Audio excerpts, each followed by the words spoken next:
overdosing in the street over and over again. It's going to cost taxpayers less in the end if we deal with this properly and get over the stigma and take some leadership on this issue. FRONTLINE FENTANYL, what do you guys think of this film? This takes a really interesting angle at a very dramatic and serious issue. Anybody have any thoughts on this piece? It was actually amazing to see it put in context of Canada and BC particularly. It's something, when we hear of the opioid crisis, it seems to be an issue. Like most things happening in Canada, it seems to be an issue happening south of us. Not really something that we hear about happening within our own borders, much like our politics is the same way. It was really shocking to see the numbers. It was really hard to see people on the ground like that. And it's so important that we see that, because we only see the war on drugs side of things, you know, the news, we don't see this. Yeah, so I think I took a different spin on that.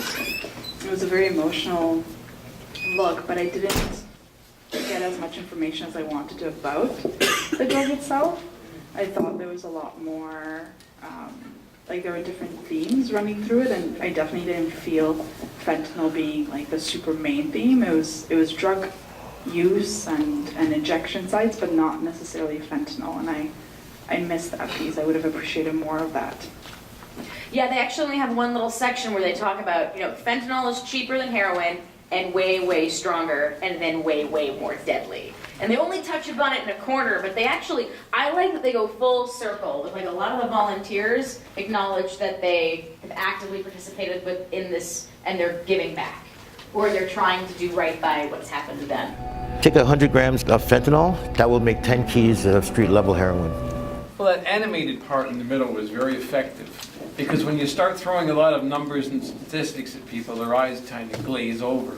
But when you show it in that form, that very visual with the scales and the everything that they did, it made me understand it in a way that I might not have understood if it had just been somebody talking.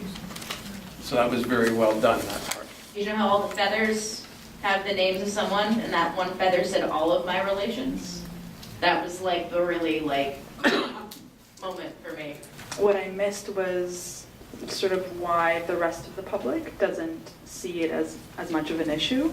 You see the users, you see the people who have come back from the edge, you see a little bit of a piece from the government. You don't see us, like you don't see any of us sort of having a reaction and what that means and why the needle isn't moving on getting it fixed, because most likely it's the public that isn't really asking for it.